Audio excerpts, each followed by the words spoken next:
very much. She is talking about very interesting topic.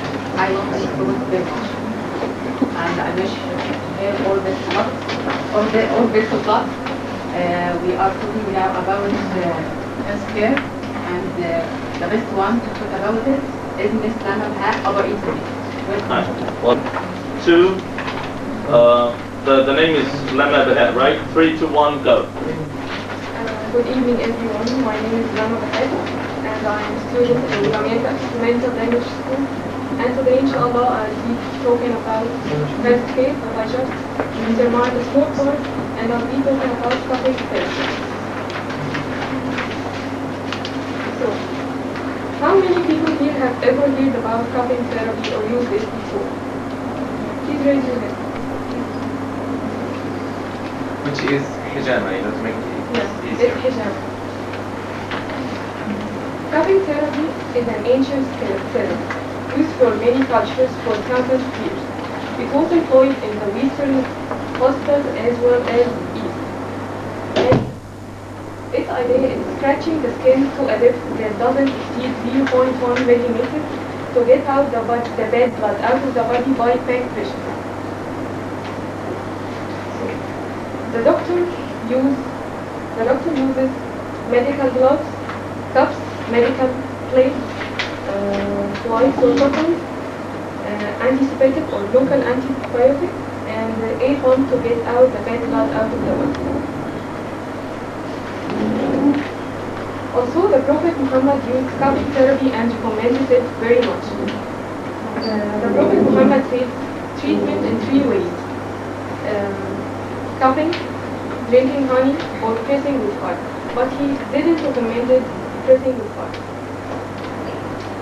Cupping therapy treats many diseases, such as stress-related conditions, tiredness, depression, migraine, headache, back pain, cellulitis, abdominal pain, and chest pain. The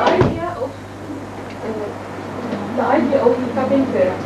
If you look at the left-hand side, you can see good red blood cells.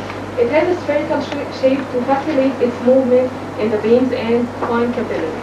But if you look at the right-hand side, you can see the bad red blood cells, and it has an oval shape, and this will interrupt its movement in the fine capillaries, especially in fine capillaries. So, the right-hand side represents the movement of good red blood cells in the fine vein, capillary. But the right-hand side represents the movement of bad red blood cells, and that has oval shape in its movement in fine capillary.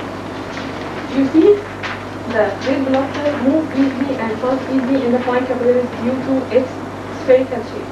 But in this, you can see that it's stuck in some points and prevents the other good red blood cells to pass.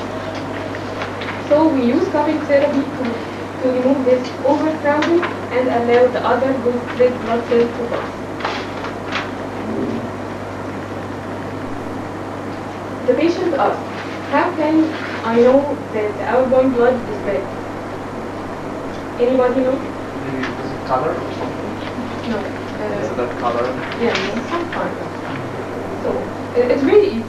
The bad red blood cell or the bad blood looks heavy and slippery, but good blood looks a little bit liquid and light.